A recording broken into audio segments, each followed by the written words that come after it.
دل سینوں کے اندر پھٹ گئے اور ان کے بھیجے پگھل کر ناک اور منہ کے راستے سے باہر ہو گئے۔ یہ اللہ کا عذاب تھا کہ اتنی جابر قوم جو اللہ سے مقابلے کی بات کر رہی تھی، اللہ کے ایک فرشتے جبریل امی نے انہیں ان کی اوقات بتا دی کہ جو اللہ کی نافرمانی کرتا ہے چاہے وہ کتنا ہی طاقتور کیوں نہ ہو، اسے زمین کے کسی بھی حصے میں پناہ نہیں ملتی ہے۔ قوم عاد نے نافرمانی کی جس کی طرف حضرت ہود علیہ السلام کو مبعوث کیا گیا تھا۔ جب اس قوم کی نافرمانی حد سے بڑھی، اللہ نے ایسی ہوا بھیجی ہے کہ جو ان کے منہ اور ناک اور کان کے راستے سے بدن میں اترتی اور انہیں اٹھا اٹھا کر زمین پر پٹکتی تھی۔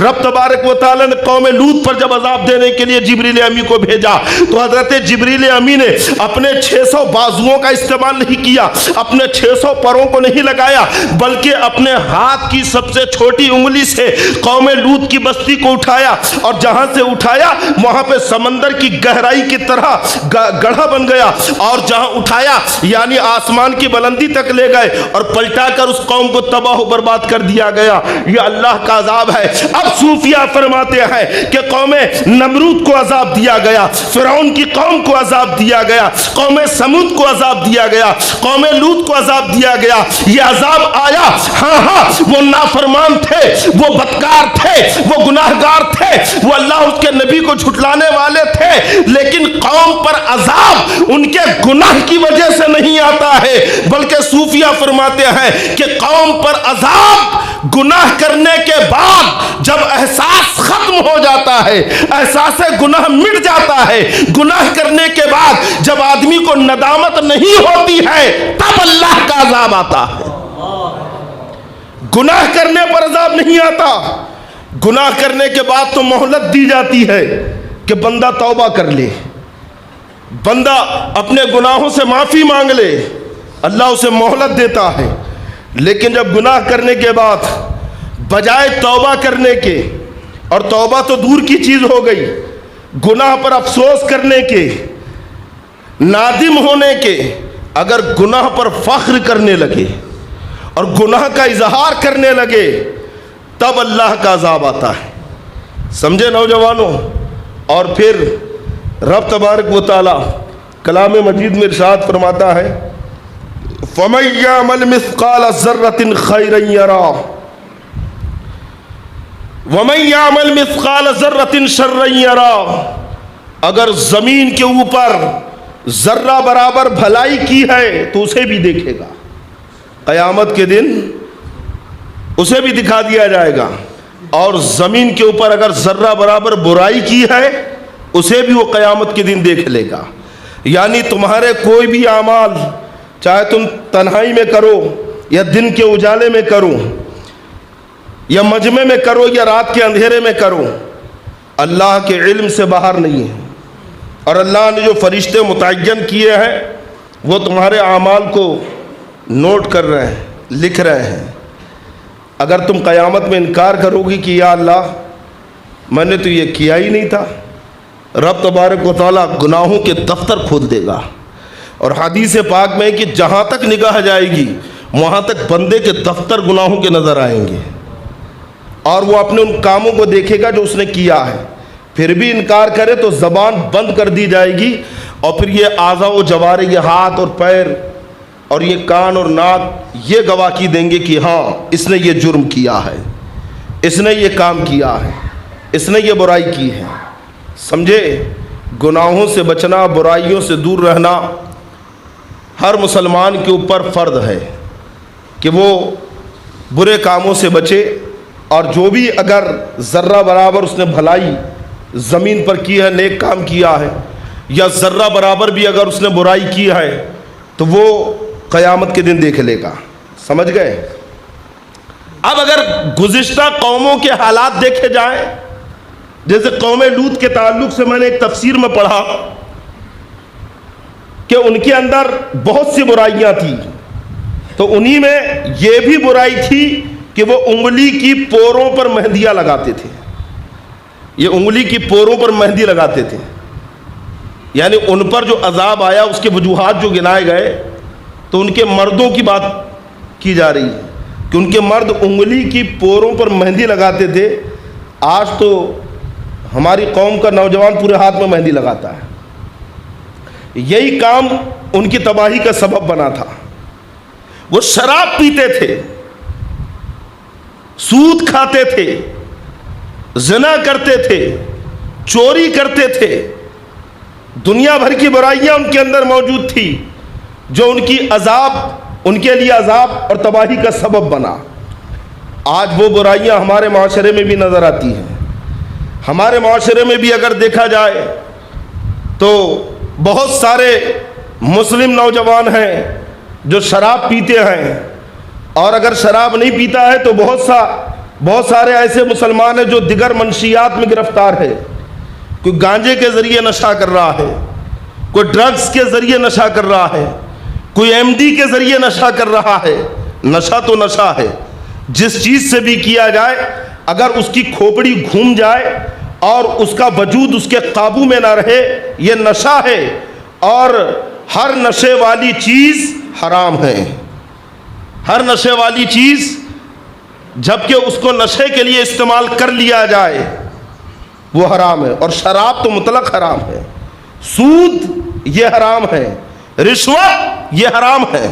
اب آپ سوچیں کہ بھئی ہم تو رشوت لیتے ہی نہیں ہے نا, لیکن میں آپ کو بتاؤں کہ آج ہمارے یہاں پر رشوت اگرچہ رشوت کے نام پر نہ ہو لیکن 100% صورت رشوت کی ہے.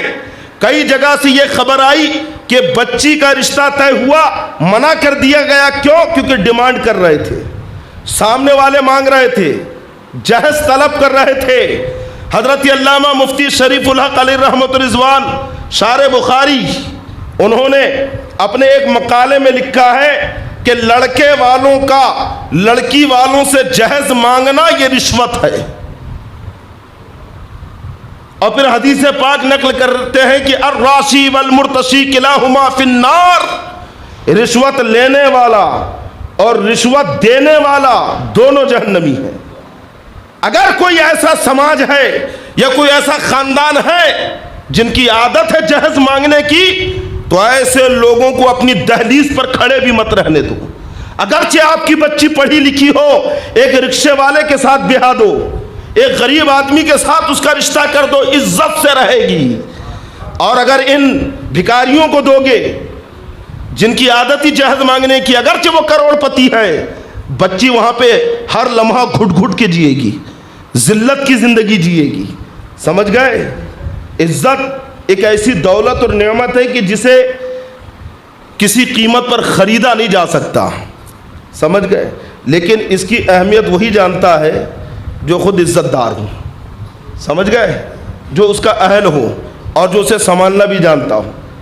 غرض کہ وہ ساری برائیاں جو گزشتہ امت میں نظر آتی تھی, جو ان کی تباہی اور عذاب کا سبب بنا, ہمارے معاشرے میں بھی نظر آتی ہے. لیکن یہ تو مصطفیٰ جان رحمت صلی اللہ تعالی وسلم کی رحمت کا صدقہ ہے کہ ہم عام عذاب سے بچے ہوئے ہیں اور ہمیں مہلت دی جا رکھی ہے کہ اب توبہ کر لے, اب ہم اس برائی سے دور ہو جائیں, اب اپنے گناہوں سے معافی مانگ لیں. اور اگر دوسروں کے نقش قدم پہ چلتے ہوئے, ان کی روش پر چلتے ہوئے برے کاموں میں مبتلا ہوں گے تو یاد رکھو حدیث پاک میں من تشبہ بقوم فہو منہم, کہ جو جس قوم سے مشابہت رکھتا ہے قیامت کے دن اس کا حشر اسی کے ساتھ ہوگا. سمجھ گئے آپ؟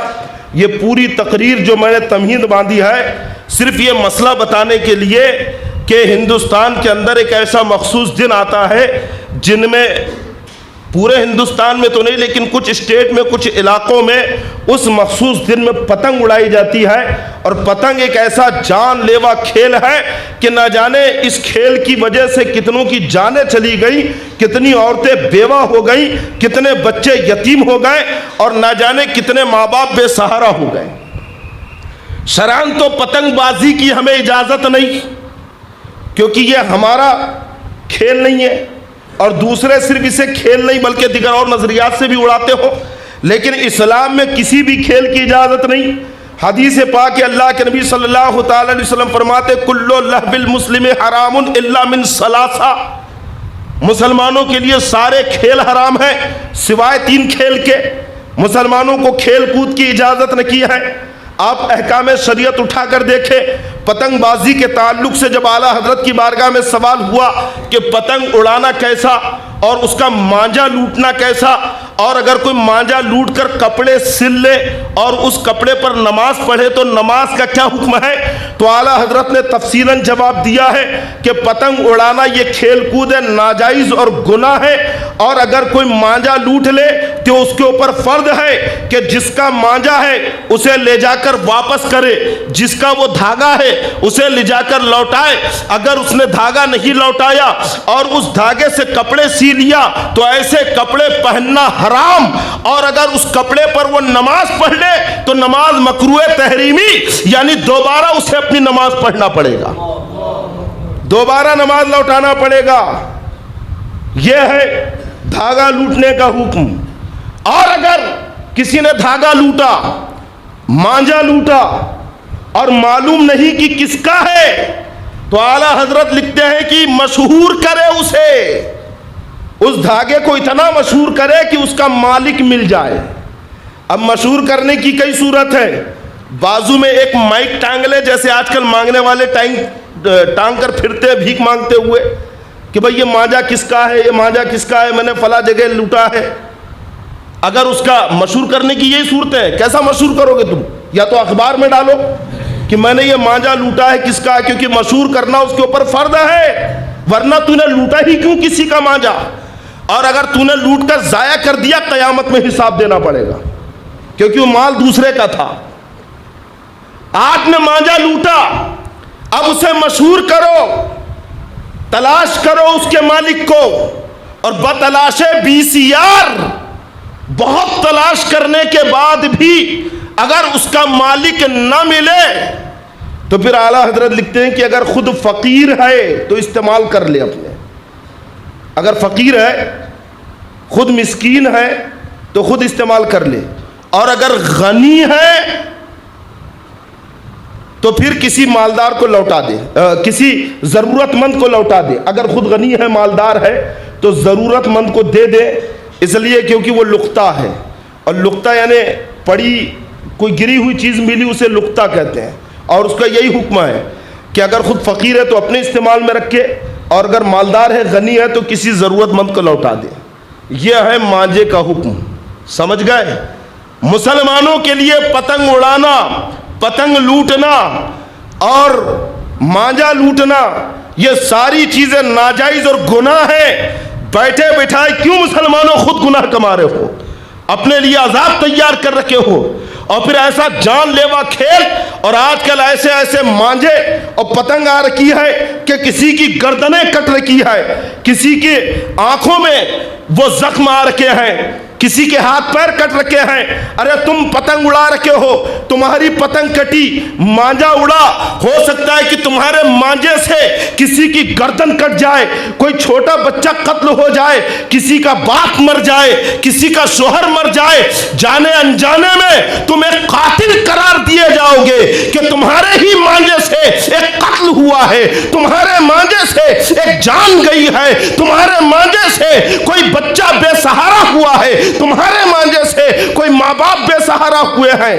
اگر تم نے ہوش نہیں سنبھالا اور یوں ہی پتنگ اڑاتے رہے تو پتہ نہیں کتنوں کے قتل کے سبب بن جاؤ گے، کتنوں کے قاتل ٹھہر جاؤ گے، اور نہ جانے کتنوں کو زخمی کرنے کی ذمہ داری تمہارے پر آ جائے گی. اس لیے خدا کے لیے پتنگ بازی نہ کرے، پتنگ نہ اڑائے. اور یہ کام بچوں کا نہیں، ماں باپ کا ہے. باپ اپنے بیٹے کے کان کے نیچے بجائے. اگر نہیں مانتا، حکم یہی ہے، بچہ 7 سال کا ہو تو شریعت کے احکام سکھائے، نماز سکھائے، اور جب 10 سال کا ہو جائے تو مار کے نماز پڑھائے. اگر اسکول نہیں جاتا ہے تو کیسا اسے چاٹے لگاتے ہو. تو کیا اللہ کا ایک قانون منوانے کے لیے اتنی جرأت نہیں؟ یا پھر باپ خود چکری لے کے کھڑا اور بیٹا پتنگ اڑا رہا ہے؟ ایسا تو نہیں ہے کہ باپ خود کھڑا ہے چکری لے کے اور بیٹا پتنگ کاٹ رہا ہے. کہاں سے معاشرہ سدھرے گا؟ خود ماں باپ پہل کرے. اور میں ان لوگوں سے بھی کہوں گا کہ جو اپنی گچی پر، چھت پر بچوں کو چڑھنے دیتے کہ پتنگ اڑاؤ، اپنی ٹیرس پر تالے لگا دو، سختی سے پہرے لگا دو کہ ہمارے چھت سے کوئی پتنگ نہیں اڑائے گا. اور عہد کرو ایک کہ انشاءاللہ ہم پتنگ نہیں اڑائیں گے. سمجھے کہ نہیں؟ ارے جو اڑانے والے وہ تو چپ بیٹھے ہوئے ہیں. بولو نا پیچھے سے, اڑائیں گے پتنگ؟ اچھا کون نہیں اڑائے گا؟ ایک بار کھڑے ہو کر بولو کہ میں پتنگ نہیں اڑاؤں گا, اور جو مانجا چکری لے کر آیا ہوں گھر جا کے جلا دوں گا اسے. کھڑے ہو کر ایک بار, عرش کھڑے ہو, جلدی کھڑے ہو. جلا دیں گے نا چکری؟ اڑاتے نہیں ہے. چلو ماشاء اللہ.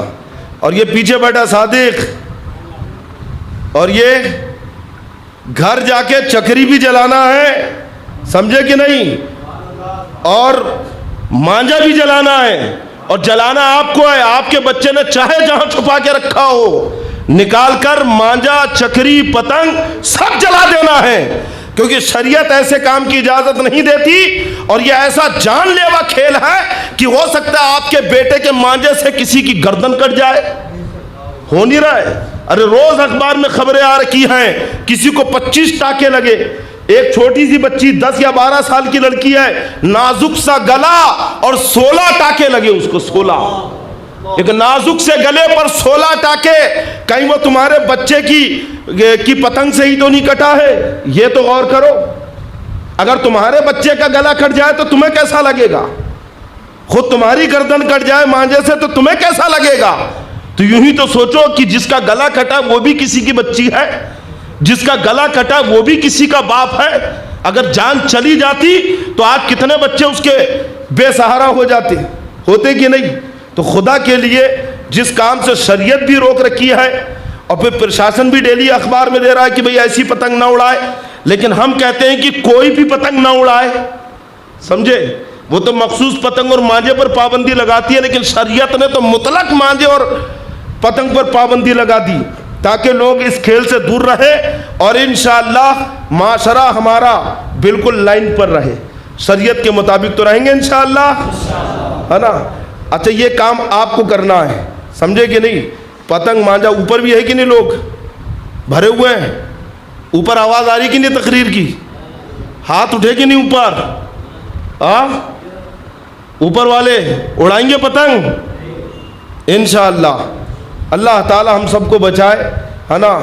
اور پھر کل دیکھیں گے اگر کسی کی گچی پہ شور شرابہ رہا تو پھر فوری طور پر جو کارروائی کی جائے گی, اور آپ کو بھی ساتھ دینا ہے کارروائی پر, دیں گے کہ نہیں انشاءاللہ؟ اللہ تعالی ہم سب کو شریعت کا پابند بنائے. وہ اس میں ورزش کے طور پر نہیں کہ بدن کو, جیسے تیراکی, گھڑ سواری اور تیر اندازی, یہ فٹنس کے لیے ہے, اور پھر یہ جنگ وغیرہ میں کام آنے والی چیزیں ہیں, اس لیے اس کی شریعت میں اجازت ہے نا؟ جیسے گھڑ سواری کرنا یہ جائز ہے, اسی میں شامل کشتی کھیلنا یہ بھی جائز ہے. اچھا ایک کھیل یہ بھی بتایا جاتا ہے کہ ملاعبت, یعنی میاں بیوی کا آپس میں کھیل کرنا, یعنی ہنسی مذاق کرنا. سمجھ رہے ہیں؟ میاں بیوی آپس میں ایک دوسرے سے ہنسی مذاق کر سکتے ہیں, تو شریعت میں یہ بھی جائز ہے نا؟ اور تیر اندازی یہ بھی جائز ہے کیونکہ یہ آلائے جنگ ہے. اور تیراکی کرنا اس سے, ہے نا؟ بلکہ ایک روایت میں یہ آیا ہے کہ مردوں کے لیے سب سے بہترین کثرت تیراکی ہے, اور عورتوں کے لیے سب سے بہترین کثرت چکرا کاٹنا ہے, وہ دھاگا جس سے سوت کاٹتے ہیں نا, یہ عورتوں کے لیے بہترین ورزش ہے, اور مردوں کے لیے بہترین ورزش تیراکی کرنا ہے. یعنی تیراکی کرنے کی حدیث پاک میں, ہے نا, فضیلتیں بھی آئی ہیں, حکم بھی آیا ہے, تو یہ جائز ہے. اس کے علاوہ جو کھیل ہے, اب آپ کرکٹ کھیلو, فٹ بال کھیلو, ہے نا, اور بچے جو کنچے کھیلتے ہیں, گلی ڈنڈا کھیلتے ہیں, ہے نا, لوڈو کھیلتے ہیں. آج کل تو بچے بڈھے باڈھے بیٹھ کے لوڈو کھیل رہے ہیں, ایسا وہ بچھاتے ہیں بساط اور ایسا, ہے نا. تو یہ بوڑھے باڑے ہیں. ارے بڑے میاں کو آخرت کی تیاری کرنا, بلکہ حدیث پاک میں ہے, امام نووی رحمۃ اللہ علیہ نے, ہے نا, ریاض الصالحین میں باب ہی باندھا ہے کہ آخری عمر میں نیک اعمال زیادہ سے زیادہ کرنے کا بیان. اس باب میں یہی حدیث نقل کی گئی ہے کہ آخری عمر میں تو آدمی کو زیادہ سے زیادہ نیک اعمال کرنا چاہیے, لیکن بڑے میاں مسجد چھوڑ دیے, یہ چھوڑ دیے, لوڈو کھیل رہے بیٹھ کر, ہے نا. اچھا آج کل تو بڈھے باڈوں کے ہاتھ میں بھی اینڈرائڈ موبائل, اور بیٹھ کر جو ہے تو وہ پتہ نہیں کیا کیا دیکھ رہے ہیں. اور بھی ایسے بہت سارے لغویات ہیں. جبکہ ان کو تو یہ چاہیے کہ اپنے ناتی پوتی کی نگرانی کرے, ان کی انگلی پکڑ کے مدرسہ لے جا کے چھوڑے, ان کا ہاتھ پکڑ کر نماز کو لے کر آئے مسجد میں, لیکن بجائے مسجد میں آنے کے خود ہی جو ہوتے کھیل کود میں اس میں ملوث ہے. سمجھے, اللہ تعالیٰ ان تمام خرافات سے ہماری قوم کے بچوں کو, بوڑھوں کو, جوانوں کو, مرد و عورت کو محفوظ رکھے. ہم سب کو شریعت کا پابند بنا. السلام علیکم.